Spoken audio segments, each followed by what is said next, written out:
Hello everyone, welcome to ತಾನಿ fashions. ನಮ್ಮ shop ಇರೋದು ಮೈಸೂರು ಹುಟ್ಟಳ್ಳಿಯಲ್ಲಿ. ಇವತ್ತು 3XL 4XL 5XL umbrella tops offer ಪ್ರೈಸಲ್ಲಿ ನೋಡಿ. ಅಂಬ್ರೆಲಾ ಟಾಪ್ಸ್ ಬರುತ್ತೆ, ಸಾಫ್ಟ್ ಕಾಟನ್ ಮೆಟೀರಿಯಲ್ ಬರುತ್ತೆ, ಕ್ವಾಲಿಟಿ ತುಂಬ ಚೆನ್ನಾಗಿದೆ. 3XL 4XL 5XL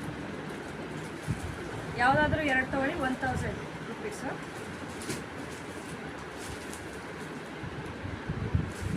ಕಲೆಕ್ಷನ್ಸ್ ತುಂಬ ಚೆನ್ನಾಗಿದೆ. ಯಾವುದಾದ್ರೂ 2 ಟಾಪ್ಸ್ ತಗೊಳ್ಳಿ 1000 ರುಪೀಸ್ ಪ್ಲಸ್ 100 ಶಿಪ್ಪಿಂಗ್ ಚಾರ್ಜಸ್ ಇರುತ್ತೆ.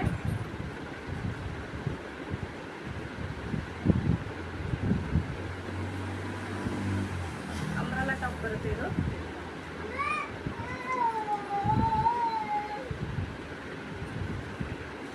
ಯಾರಿಗೆ ಯಾವ್ದು ಬೇಕೋ ಸ್ಕ್ರೀನ್ ಮೇಲೆ ಕಾಣ್ತಾ ನಂಬರ್ಗೆ ವಾಟ್ಸಪ್ ಮಾಡಿ, ಸ್ಕ್ರೀನ್ಶಾಟ್ ಮಾಡಿ, ಸೈಜ್ ಮೆನ್ಷನ್ ಮಾಡಿ. By unit 1000 rupees. Thank you.